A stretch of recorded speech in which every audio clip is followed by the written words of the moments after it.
Assalamualaikum warahmatullahi wabarakatuh. Halo teman-teman, kembali lagi bersama aku Anissa Fitria dengan NIM 2331352. Nah, di video kali ini aku mau ngasih tahu teman-teman nih bahwasannya ice breaking itu adalah salah satu hal penting dalam public speaking. Nah, kenapa sih teman-teman ice breaking itu penting? Jadi teman-teman, ice breaking itu sangat penting karena apa? Karena ice breaking itu sebagai sebuah pemanasan, pendingin atau bahkan pencair suasana gitu nih teman-teman. Misal kita lagi ikutan seminar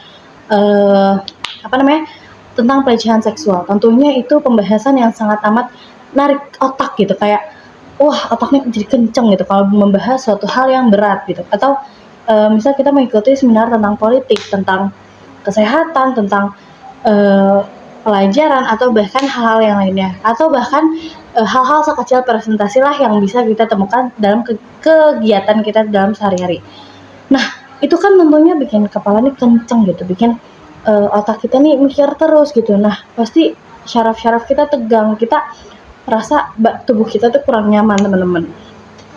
Nah, terus gimana sih caranya biar audiens kita nih juga nggak terlalu bosan sama materi kita, biar audiens kita nih juga enjoy, relax, dan deket sama kita. Nah, caranya yaitu tadi teman-teman, yaitu ice breaking.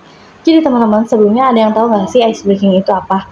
Nah, teman-teman, jadi ice breaking itu sebagai sebuah permainan atau yel-yel atau bahkan hal-hal lainnya yang bisa bikin suasana jadi cair, bikin suasana jadi seru, bikin menghidupkan suasana lagi lah intinya. Nah, dengan adanya ice breaking ini teman-teman, kita selaku audiens yang udah bosen banget, udah pusing banget dengerin tentang materi gitu ya, kita akan jadi semangat lagi nih, kita jadi seger lagi, kita jadi ngerasa lebih fresh lagi teman-teman. Terus manfaat ice breaking itu sendiri apa sih teman-teman? Jadi teman-teman, ice breaking ini bisa bikin kita nih selaku komunikator lebih dekat sama audiensnya. Kenapa sih bisa lebih dekat? Dengan ice breaking ini kita jadi tahu karakter seseorang ini seperti apa teman-teman. Padahal cuma hal-hal sekecil ice breaking loh teman-teman. Jadi yang pertama, ice breaking ini bisa dalam berbentuk yel-yel, kayak yel-yel kayak kelompok 5 gitu.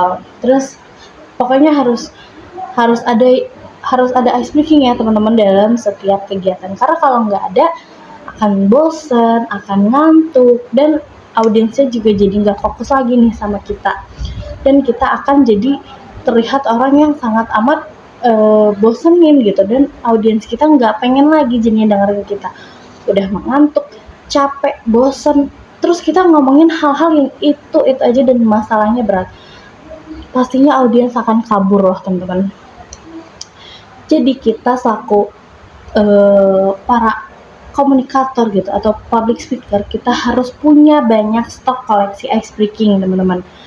Kayak misal nih, teman-teman tahu nggak sih lagu anak TK yang sering dinyanyiin, kalau kau senang hati tepuk tangan, kalau kau senang hati tepuk tangan, kalau kau senang hati mari kita lakukan, kalau kau senang hati tepuk tangan.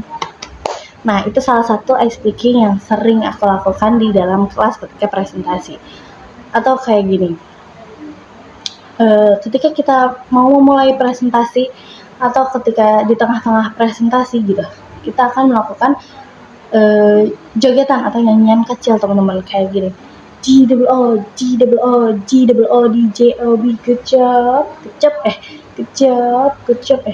Nah, itu tuh tentunya sangat amat menarik perhatian audiens teman-teman, dan kita juga lakuin itu tentunya bareng sama teman-teman kita, sama audiensnya, sama teman sekelompok kita gitu. Terus pijat-pijat kecil, pukul-pukul kecil gitu, biar audiens nih relax lagi gitu, yang tadinya udah kenceng isi kepalanya jadi relax lagi, jadi lebih santai lagi.